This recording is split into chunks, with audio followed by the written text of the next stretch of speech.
Good morning, everybody. This is Ricky, and welcome to Hope for Today. Every now and then in our relationships, we bump heads with one another. Husband and wife bump heads. Parents and kiddos bump heads. Coworker and coworker bump heads. Neighbor and neighbor bump heads. At the end of the day, you see, we're not monolithic. We are diverse. We are different. This is true for me and April, my wife.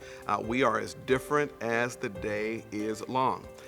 I'm the spender of the family. She is the spendthrift, doesn't want to spend a dime. I am the one who wants to go big. She is the one who wants to go quiet and reverent. I am chocolate. She is vanilla. Our kids are caramel. We are different.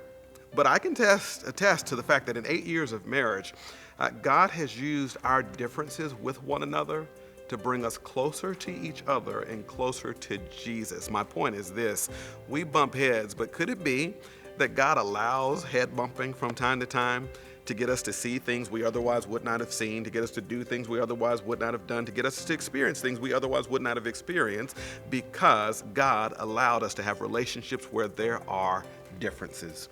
The Bible speaks to this, does it not?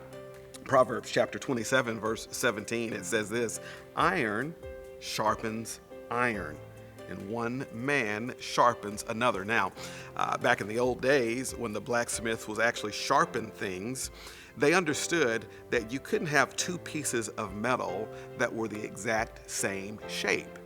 In other words, if I had two rectangular pieces of metal, if I rubbed them against one another, the other one would never become sharp because they are already going in the same direction. Yet the blacksmith knew that you had to have two pieces of metal that were totally different in shape, because it was only through the differences clashing that their objects would become sharp. I hope you're seeing what I'm saying. Sometimes that head bumping is a gift from God, to gift you a friend, to gift you a spouse, to gift you a parent, to gift you a child, to gift you a neighbor or a coworker that is about as opposite from you as the day is long.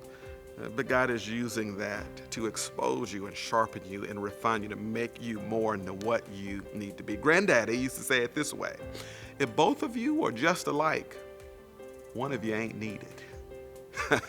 So instead of complaining about the fact that, man, this person is about as different and looks at this thing about as differently as you possibly could, maybe God is saying, you know what?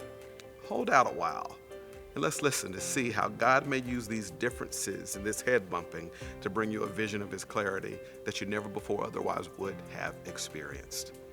Dig into the differences so we can really embrace the unity. I think that's what God is saying. That's hope for today.